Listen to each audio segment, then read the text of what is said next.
J'ai testé Booking et Airbnb. Voici ce qui marche vraiment en 2025. Tu veux savoir quelle plateforme est la plus rentable entre Booking et Airbnb?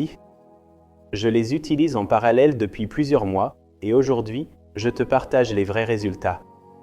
Réservation, type de client, revenus, frais. On va tout comparer sans filtre. Stratégie 1.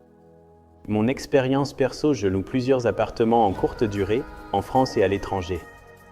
J'ai commencé avec Airbnb, puis j'ai ajouté Booking.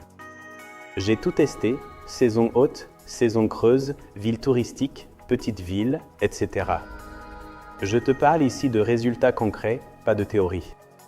Let's go! Stratégie de réservation. Booking m'a apporté plus de volume brut. En général, 60 à 70% de mes réservations venaient de Booking, surtout dans les zones urbaines comme Marseille, Lyon ou Toulouse. Airbnb, lui, apporte des séjours plus longs et souvent mieux planifiés, alors que Booking génère souvent du last minute. Conseil, combine les deux pour lisser ton taux d'occupation. Stratégie 3. Type de client sur Booking, tu vas avoir plus de clients occasionnels, parfois moins soigneux, parce qu'il n'y a pas d'évaluation croisée. Airbnb est plus communautaire, les hôtes notent les voyageurs, donc ils font plus attention.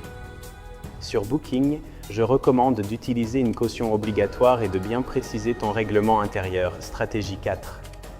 Revenu net. Airbnb prend environ 3% de commission côté hôte. Booking, c'est 15% à 18%, donc tu dois ajuster tes prix. Malgré ça, Booking m'a souvent permis de remplir des périodes creuses que je n'aurais jamais louées sur Airbnb. Donc globalement, Booking gagne en volume, mais Airbnb gagne en qualité. Astuce, propose des tarifs différents sur chaque plateforme. Stratégie 5.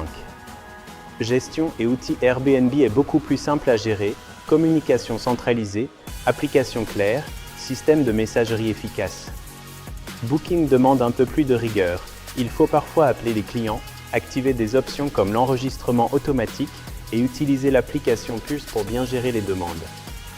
Conseil, utilise un channel manager si tu es sur plusieurs plateformes, exemple Snoobie, Bed24.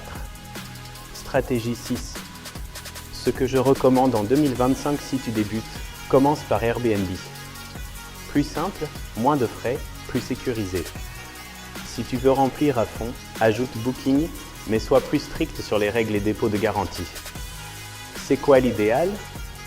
Il faut combiner les deux avec des outils automatiques. Tu augmentes tes réservations sans te tuer à la tâche. Conclusion, voilà mon retour complet sur Airbnb vs Booking. Si tu veux que je compare les meilleurs outils de gestion ou que je fasse une analyse complète de ton annonce, dis-le moi en commentaire. Et si tu veux plus de conseils pour remplir ton logement à 90% ou plus, abonne-toi et active la cloche.